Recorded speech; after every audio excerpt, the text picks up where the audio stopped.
February 3, 1945. Göttingen Aeronautical Research Center, Central Germany. Snow covered the open testing yard. The air temperature measured -6 degrees Celsius.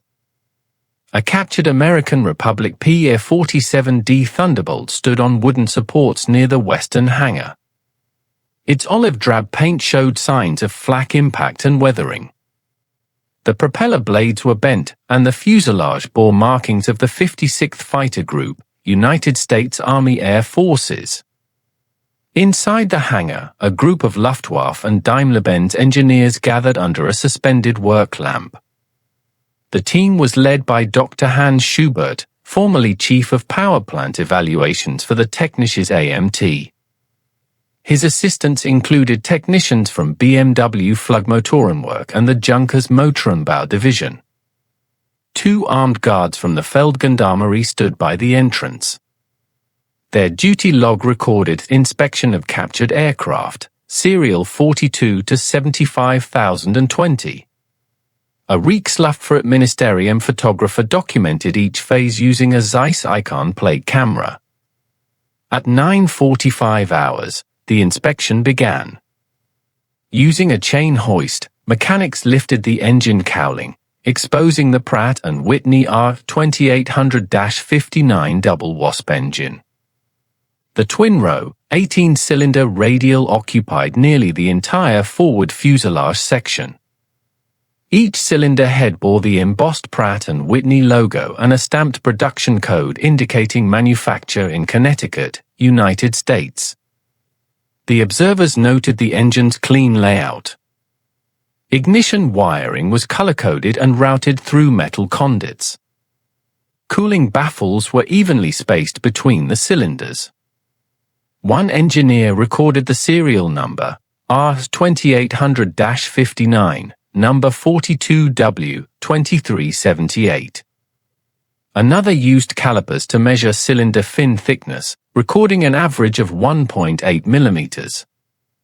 By mid-morning, the floor was covered with labeled components, magnetos, fuel injectors, oil filters, and supercharger assemblies. Each part was arranged on canvas sheets, marked in chalk for position reference. The German observers compared dimensions with standard DB603 and BMW 801 engine components. Outside, a maintenance team drained the remaining 115-octane fuel from the aircraft tanks into marked containers. A separate detail catalogued the propeller hub, identified as a Hamilton Standard Hydromatic 24D50-65. Its pitch control mechanism was photographed and tagged for later study. At 1 p.m. hours, the dismantled engine rested on a steel examination frame. The radial's twin rows were visible, separated by a central magnesium crankcase. The supercharger impeller housing, painted silver, bore minimal corrosion. The engineers took notes on the simplicity of the gear train. Throughout the afternoon, the research staff maintained formal procedure. Each photograph received an index number, and component drawings were entered into the Luftwaffe's Buttegerat catalogue. The process followed standard captured equipment documentation as established by the Technisches Amt in 1943. At 16:20 hours, the engine's major sections had been removed. A single overhead lamp illuminated the workspace. Condensation formed on the unheated metal surfaces. Dr. Schubert ordered the unit's internal clearances measured before reassembly. The team completed the day's inspection at 17:10 hours. The official log described the engine as well-constructed, mechanically straightforward, minimal field servicing complexity. By nightfall, the hangar doors were sealed, and guards posted a 24-hour watch. The disassembled R-2800 remained under protective canvas. The first stage of the German examination had concluded with all data properly recorded, cross-checked, and filed under reference U.S. Motor Type 2800-59, captured aircraft P-47. By early 1945, German aviation faced severe limitations in engine reliability and production capacity. Fuel shortages and Allied bombing had disrupted all major engine plants. Daimler-Benz facilities at Göttingen and Untertürkheim operated below half capacity. The BMW plant at Munich suffered repeated air raids. The Luftwaffe's primary fighter engines, DB605, Jumo 213, and BMW 801, were advanced but sensitive to manufacturing tolerances and lubrication quality. Each required precise maintenance and operated at high thermal stress. Field units reported frequent bearing and piston ring failures due to inconsistent metallurgy. In contrast, Allied aircraft engines emphasized durability and interchangeable field servicing. The Pratt Whitney R-2800 double wasp powered the P-47 Thunderbolt, F for U Corsair, and B-26 Marauder. Its air-cooled configuration eliminated the need for vulnerable coolant systems. The U.S. Army Air Forces prioritized reliability over compactness, accepting greater frontal area in exchange for survivability. By 1944, German technical officers had received multiple reports describing American aircraft returning from missions despite severe combat damage. Intelligence summaries from the Western Front referenced Thunderbolts with missing cylinders, yet maintaining power. The Technisches Amt initiated a comparative analysis under the Reihenster Motor- und Vergleichsprogramm, or Radial Engine Comparison Program. Captured R-2800 engines were rare. Most P-47s crashed behind Allied lines. The example recovered near Kassel in late 1944 was intact. It became the basis for full dismantling and evaluation at Göttingen. The research aimed to determine why the engine's power-to-weight ratio and resilience exceeded that of German designs. German engineers approached the study systematically. Each parameter, compression ratio, specific output, fuel consumption, and mean effective pressure, was recorded. Preliminary findings already suggested that the R-2800 achieved 2,000 horsepower at 2,700 revolutions per minute, with a dry weight of approximately 1,030 kilograms. This yielded a power-to-weight ratio superior to the DB605's 1,475 horsepower at 740 kilograms. The U.S. engine's operational envelope also impressed evaluators. Its rated altitude with turbo supercharging reached nearly 27,000 feet, sustaining performance through a wide range of air densities. German equivalents lacked consistent turbocharger integration due to material constraints and reliability issues. Reports from frontline maintenance depots in France confirmed the Thunderbolt's robustness. American ground crews could replace entire cylinder assemblies in field conditions using minimal tooling. In contrast, servicing a DB605 required specialized alignment jigs and factory-level tolerances. The Göttingen study therefore carried both technical and strategic value. Engineers sought to understand how industrial standardization, mass production methods, and component simplification had contributed to Allied air superiority. By February 1945, the Reichsluftfahrtministerium authorized expanded cooperation between academic institutes and surviving engine factories. Their task: extract practical lessons from captured Allied technology. The examination of the R-2800 represented one of the final organized technical investigations undertaken by the German aviation sector before the war's end. The detailed teardown began on February 5, 1945. Temperature inside the hangar measured 2 degrees Celsius.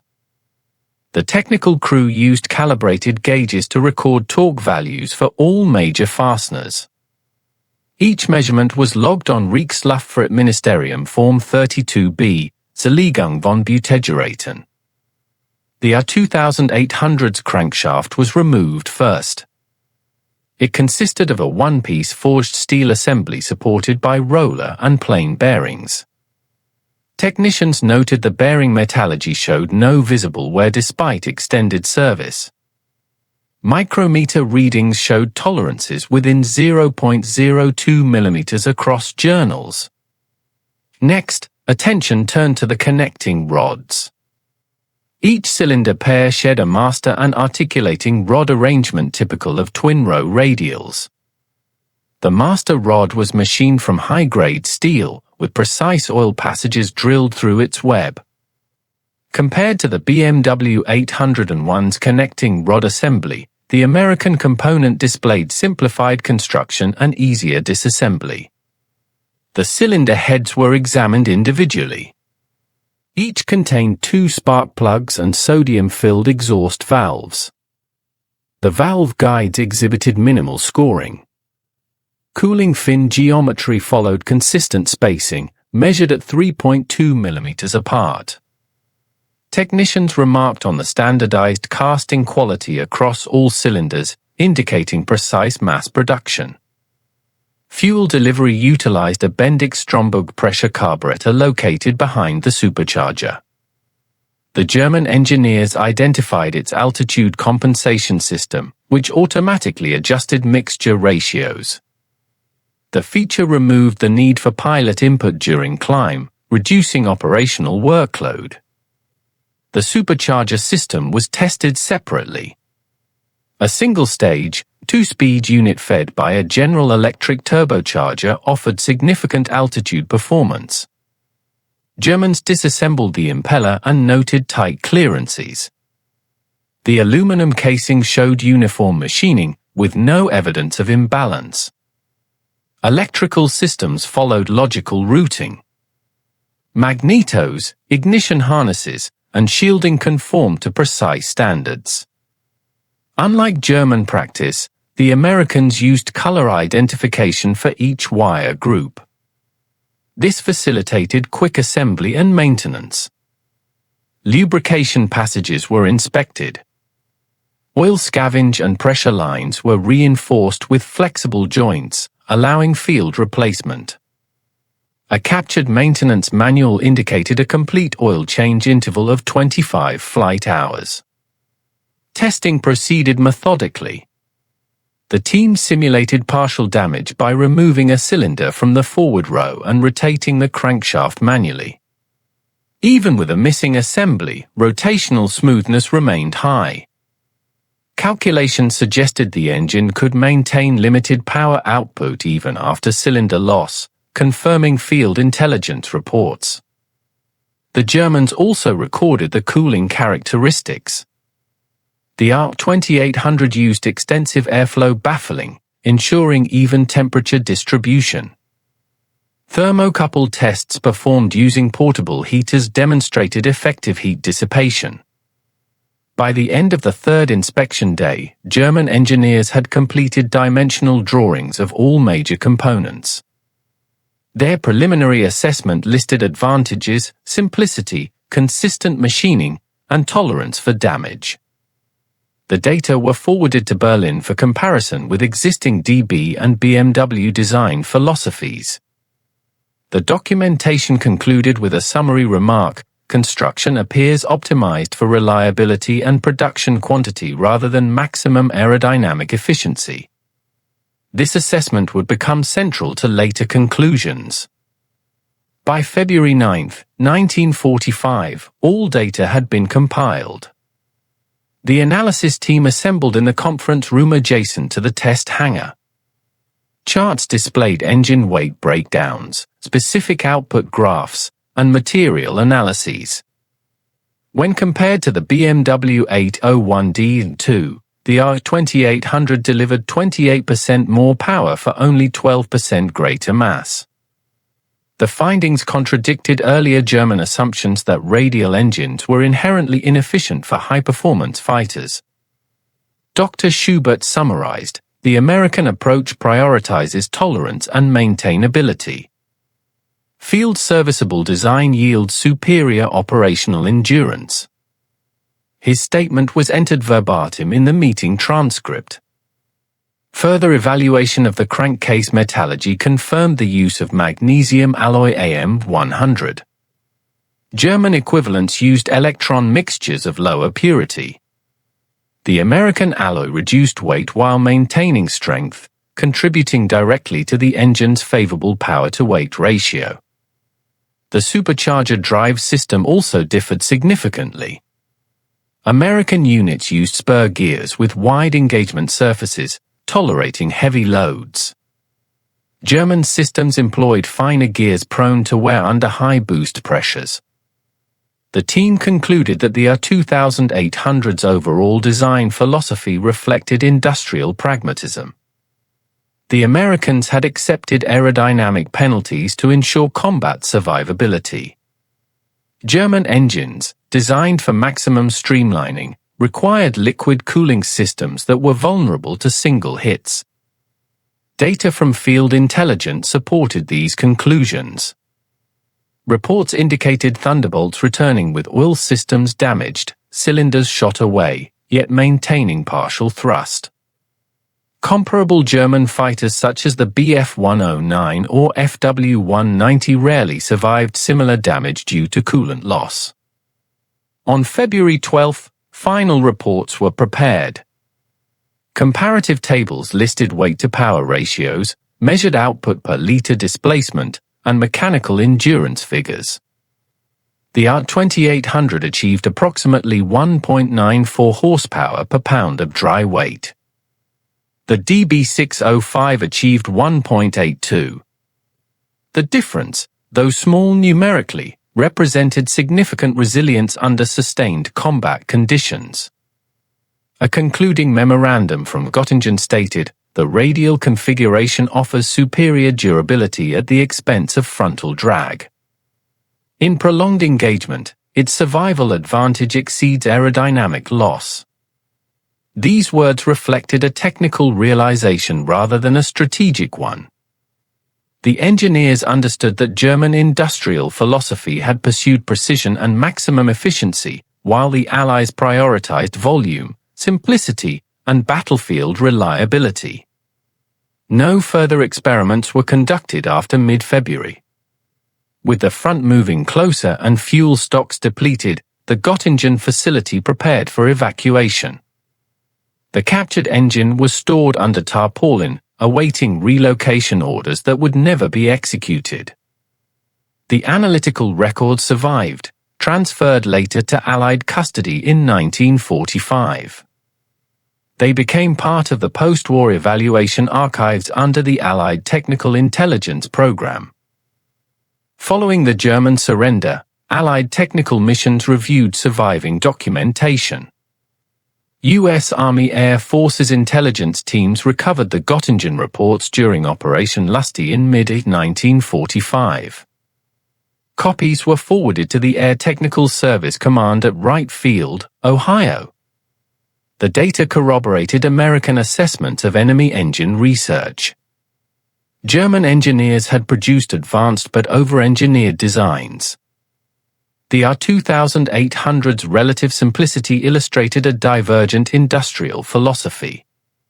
Between 1940 and 1945, Pratt Whitney manufactured more than 125,000 double WASP engines. Production at East Hartford, Kansas City, and Bridgeport plants maintained tight dimensional control through standardized jigs. Cylinder assemblies were interchangeable across models. Each unit could be installed in multiple aircraft types with minor modification. By comparison, Germany produced approximately 30,000 BMW 801 engines and fewer than 20,000 DB605s. Component variation between factories complicated logistics. Interchangeability across airframes was minimal. Operational statistics reinforced these disparities. Allied fighter sortie rates averaged 0.85 per aircraft per day in late 1944. The Luftwaffe achieved less than 0.35. Maintenance hours per flight hour favored the Americans by a factor of 3. The R-2800's air-cooled configuration eliminated radiator vulnerability and simplified maintenance in dispersed airfields. German ground crews, working under bombing threat, faced complex coolant and supercharger adjustments before each sortie. American logistics further amplified engine effectiveness. The 8th Air Force maintained forward depots capable of complete engine replacement within 6 hours. German field units lacked comparable infrastructure after 1944. Intelligence comparisons also examined fuel quality. The R-2800 operated efficiently on 115-145 octane aviation fuel, allowing higher boost pressures without detonation. German B-4 and C-3 fuels, though refined, suffered from declining quality as war resources diminished. This directly reduced attainable horsepower from DB and BMW engines. Post-war technical reviews concluded that the United States achieved mechanical superiority through process control rather than design novelty. The R-2800 embodied this approach, rugged, repeatable, and field reliable. The Göttingen engineers' findings therefore aligned with broader strategic outcomes. Air superiority resulted not only from aircraft performance but from sustained mechanical dependability across thousands of sorties. The Thunderbolt, though heavy, consistently returned from missions, protecting bomber formations and securing air dominance. By 1945, German air industry collapse was irreversible. The cumulative effect of overcomplex engineering, insufficient materials, and logistical strain had reduced operational strength to a fraction of its former capability. The R-2800 symbolized the opposite, industrial standardization enabling relentless operational tempo. Post-war analysis conducted by the U.S. Air Technical Intelligence Group confirmed the Göttingen observations. Reports from 1946 to 47, declassified later, described the R-2800 as a benchmark in wartime radial engine development. Comparative studies at Wright Field and Farnborough tested captured German engines against Allied examples. Results showed that while German designs achieved high peak power, they degraded rapidly under sustained load or combat damage. The R-2800 maintained output despite component wear. British investigators noted similar trends in Rolls-Royce evaluations. The mechanical balance and cooling uniformity of the American radial allowed operation under extreme field conditions, including incomplete maintenance cycles. The Göttingen files were integrated into the Joint Intelligence Objectives Agency database. German engineers who had conducted the 1945 studies later contributed to post-war aviation programs in both East and West Germany. Their documentation provided valuable insight into comparative manufacturing standards. By 1950, the R-2800's design legacy extended into civilian and military applications. Variants powered transport aircraft such as the Douglas DC-6 and military platforms including the F-7F Tigercat and F-8F Bearcat. Production continued until 1960, with accumulated operating hours exceeding any wartime piston engine. Technical summaries emphasized measurable results, high mean time between overhaul, minimal vibration, and efficient power-to-weight performance. The Germans had been correct in their core observation, such ratios had not been matched in Axis designs during the war. Subsequent generations of engineers studied the double WASP's architecture as a model of durable engineering. Its twin-row configuration demonstrated the optimal balance between compact form and maintainable complexity. In official post-war documentation, the Göttingen study was referenced as Butemotorbericht 2845. The archive remains preserved within the Bundesarchiv Militararchiv in Freiburg, catalogue number RL3, 2897. Later evaluations by Allied historians confirmed the study's accuracy. It represented one of the most detailed German technical assessments of Allied aircraft power plants. The surviving photographs and diagrams remain valuable for comparative engineering research. In conclusion, the examination of the Pratt Whitney R-2800 revealed more than mechanical data. It demonstrated the decisive role of industrial standardization, field maintainability, and design pragmatism in wartime success.